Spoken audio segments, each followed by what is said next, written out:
Ang aking nilutong pork beef steak Tagalog. Pwede na itong pang karinderya, panghandaan. Guys, ang sarap. Sana magustuhan nyo. Guys, hello sa ating lahat. At gagawa ako ng pork beef steak. Ito ang toyo.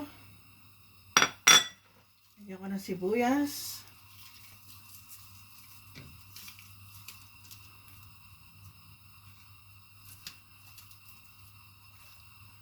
Paminta.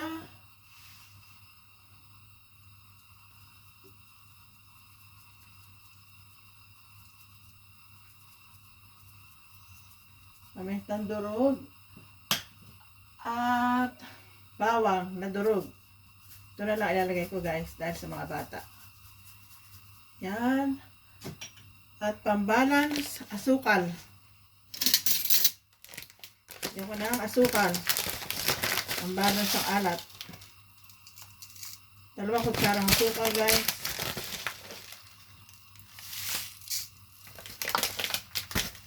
Tapos, haluin ko ng kamay ko. At malinis naman. Nang hinawa ko guys, ito. At lalagyan ko rin ng oyster sauce. Yan guys, yan.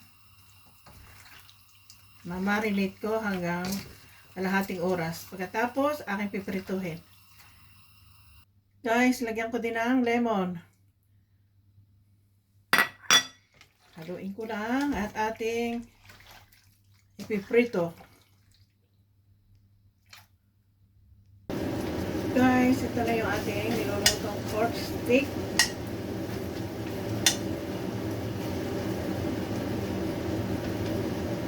Ito na guys, so.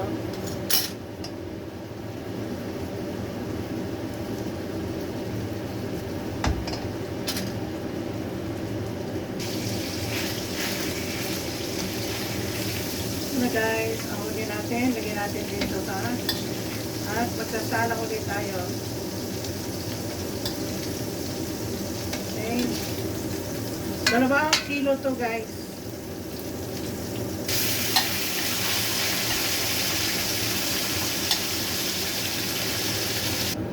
Guys, dito na rin sa kawaling ito aking lulutuin. Mag-isa ako ng bawang, sibuyas,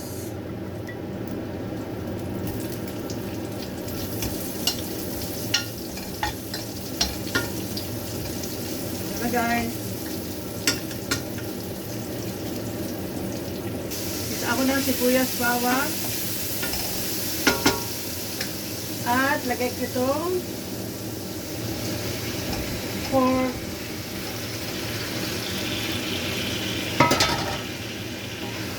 Guys, yan na.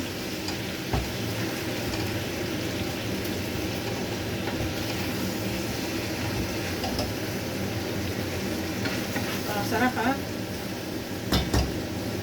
Tapos yung kanina na pinagmarinitan ko, lagay ko lang siya dito. Tapos lagyan ko siya ng tubig. At yan ko lang kumulo. Yan na guys ang pork beef steak Tagalog. Guys, sana magustuhan nyo. Ang sarap. Yan na guys, ang sarap oh. Guys, yan na ang pork beef steak Tagalog guys. Sana magustuhan nyo to. Yan na guys, ang sarap. Oh, sana magustuhan nyo yan guys. Yan, pwedeng pang karinderya. Ang ganda guys.